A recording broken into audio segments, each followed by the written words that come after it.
মোস্তফা সরোয়ার ফারুকী নির্মিত ৮৪০ সিনেমা আগামী ১৩ ডিসেম্বর মুক্তি পাচ্ছে। তবে প্রিমিয়ারের পর তা নিয়ে প্রশ্ন উঠেছে। সিনেমার প্রিমিয়ারে অন্তর্বর্তী সরকারের উপদেষ্টা আসিফ মাহমুদ সজীব এবং উপদেষ্টা নাহিদ ইসলাম ফারুকীর কাজের প্রশংসা করেছেন, একে সাংস্কৃতিক লড়াইয়ের অংশ হিসেবে তুলে ধরেছেন। তবে সাধারণ মানুষের মধ্যে ফারুকীকে নিয়ে বিতর্কও রয়েছে। তারা প্রশ্ন তুলছে, ফারুকী আসলে কোন সাংস্কৃতিক লড়াই করেছেন? তার অধিকাংশ কাজই রাজনৈতিকভাবে সমালোচিত, বিশেষত আলেম সমাজের প্রতি তার অশালীন মন্তব্য এবং আওয়ামী লীগের পক্ষপাতিত্ব নিয়ে। ফারুকী যখন উপদেষ্টা পদে নিযুক্ত হন তখন তার রাজনৈতিক অবস্থান নিয়ে নানা আলোচনা হয়।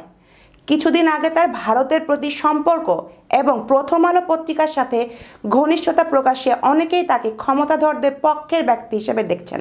অনেকের মতে ফারুকীর কাজ দেশের সাধারণ মানুষের অনুভূতির বিরোধী, কারণ তার কাজের বিষয়বস্তু সমাজের মূলধারা এবং মূল্যবোধের বিরুদ্ধে যায়।